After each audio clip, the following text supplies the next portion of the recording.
En circuitos RLC, cada circuito tiene dos frecuencias, una frecuencia propia y otra frecuencia de resonancia. La propia es la que proporcionan los elementos generadores de energía tales como las fuentes, y la frecuencia de resonancia es la que depende de los elementos almacenadores de energía que tiene cada circuito, tales como condensadores o bobinas. Si llegado el caso, la frecuencia propia de un circuito es igual a su frecuencia de resonancia, este será un caso muy particular, puesto que cuando esto sucede el circuito se comporta como uno puramente resistivo, porque las impedancias de la capacitancia y la inductancia se restan. Esto causa que la corriente de la malla sea máxima, que de manera descontrolada puede llegar a causar muchos daños.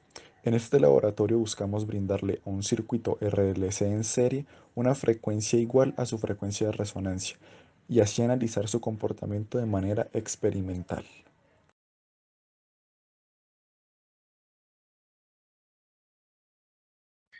Los objetivos de esta práctica serán: general, estudiar las características de un circuito RLC en serie con una fuente de alimentación alterna, junto al fenómeno de resonancia. Específicos: determinar experimental y teóricamente la frecuencia de resonancia de un circuito RLC.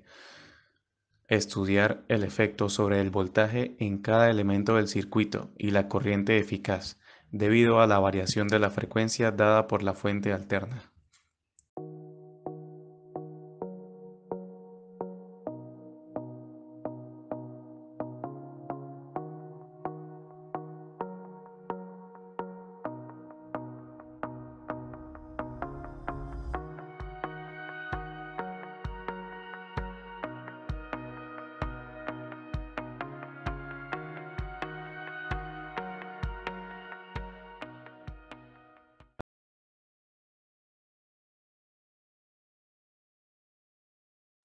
Metodología.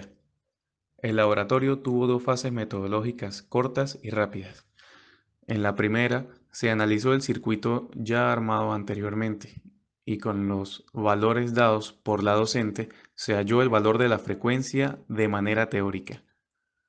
En la segunda fase, se llenó la tabla 2. Primero, se colocó la fuente con una frecuencia igual a la frecuencia de resonancia calculada teóricamente y se buscó a sus alrededores el valor de la frecuencia de resonancia experimental de todo el circuito.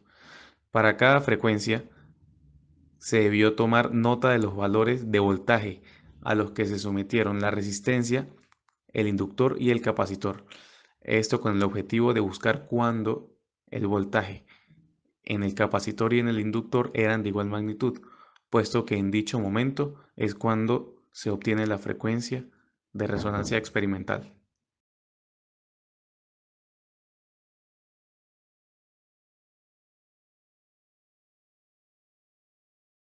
La frecuencia de resonancia experimental estuvo en el rango de valores cercanos al valor de la frecuencia de resonancia teórica, como se esperaba. Durante tal frecuencia, el valor de voltaje que atravesó el inductor y el capacitor fue de igual magnitud, siendo la amplitud de corriente máxima. De esta manera se obtuvieron los resultados esperados que se plantearon en el marco teórico. En un circuito RLC en resonancia, la corriente es máxima, por lo que no hay desperdicios.